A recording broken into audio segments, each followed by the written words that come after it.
So now in practice action number 2, what we're going to focus on is our easy accompaniment. So let's just review our chords just real quick. We have C7, F7, and G7. Just make sure that you know those chords. Also make sure that you know the shells, the root 3/7 for C7, the root 7 for F, and the root 3/7 for G7. Okay? All right, so let's go through and play that easy accompaniment along with our iReal Pro track. Here we go. 1, go. Remember, it's on the beat.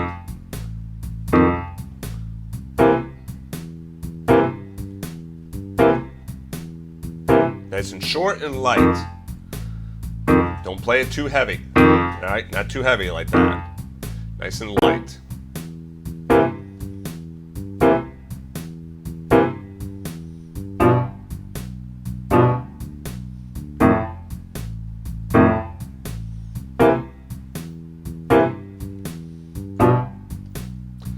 Let's go around again.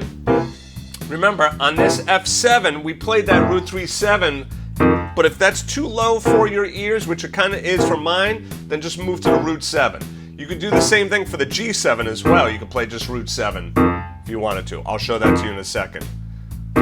So here, root 3/7. Now I'll just go root 7 for the G7. Here we go.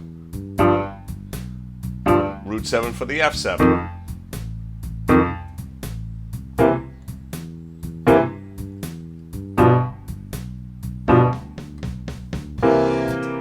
Right, so you could decide if you want to play the F7 with the root 3/7, same thing for the G. It's completely up to you, just really kind of depends on your ears and what you're hearing. All right, so you want to get down that accompaniment really well along with the accompaniment. Reason is, when you start to add licks and improvisation stuff in the right hand, you will not be able to be focusing on that left hand accompaniment. So you really have to make sure you have that left hand accompaniment down solid. So keep working on that. I'll see you in the next practice action.